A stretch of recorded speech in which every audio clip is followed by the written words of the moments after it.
अस्सलाम वालेकुम नाजरीन। ड्रामा सीरियल इंतहा की नेक्स्ट एपिसोड में आप देखेंगे अरूसा जिसे बिलाखिर सब कुछ इल्म हो जाता है कि उसकी वालदा को मारने वाली ये अस्मा बेगम नहीं बल्कि फोन करके जली कटी सुनाने वाली ये नौशीन ही थी। वो उसी वक्त वापस अपने कमरे में गई, ना कह सकी इस नौशीन को कुछ भी, और फिर उसी वक्त बेहोश हो जाती है। असद संभालता है, उसे इमरजेंसी में हॉस्पिटल लेकर जाता है। अब जब यहाँ पर आए तो खुशखबरी ही सुनने को मिलती है कि अरूसा उम्मीद से है, जिसके बाद तो अस्मा बेगम की खुशी का कोई ठिकाना नहीं रहता। वो तो घर आकर खुशी से अपने हाथों से इस नवीद को मिठाई खिलाती हैं। पहले तो नवीद भी हैरान था अपनी वालदा की इस खुशी की इंतहा को देखकर, मगर जैसे अस्मा बेगम ने उसे बताया कि तुम ताया बनने वाले हो, यह सुनकर नवीद और जैनब दोनों का ही मुंह बन जाता है। माना आप खुश हैं, लेकिन मेरे और जैनब के दुख का क्या? और जिसने ये सब कुछ किया वो भी आपके सामने है। यूं नवीद मिठाई नहीं खाता, इस खुशी को एक्सेप्ट ही नहीं करता, बल्कि यूं कहें अब तो इन दोनों में हसद की आग और भी भड़कने लगी है। अब सब घर वालों को इल्म हो चुका है कि अरूसा उम्मीद से है।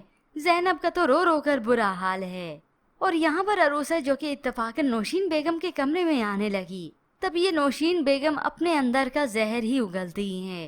बेटी को कह देती है कि इस अस्मा बेगम की तो खुशियों को मैं खा जाऊंगी, इसे खुशी नसीब ही नहीं होगी। और सज्जल को ये भी बता दिया कि जब तक अरूसा उसके हाथों की कठपुतली बनी है, वो इस अरूसा को नुकसान नहीं पहुंचाएगी। लेकिन जैसे वो मेरे हाथ से निकल गई तो वो सज्जल को कहती है मुस्कुराते हुए, इशारा दे देती है कि फिर तो मैं नुकसान पहुंचाऊंगी। यह सुनकर अरूसा के तो 14 तबक रोशन हो जाते हैं कि ये नौशीन आंटी इतनी बुरी हैं। और तब ये समझ गई इस नौशीन को।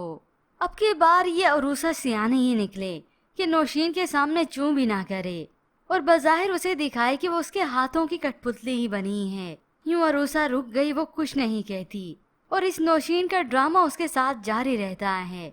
मैं अपने हाथों से तुम्हारे लिए जाफरान का दूध बना कर आई हूँ। तो वो मुस्कुराने लगी।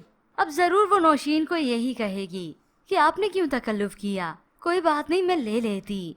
यूं ही अरूसा इस दूध को पिएगी ही नहीं। अब ये नौशीन तो चाल चलेगी ही, मगर इससे पहले सारी चालें तो चलनी है जैनब ने।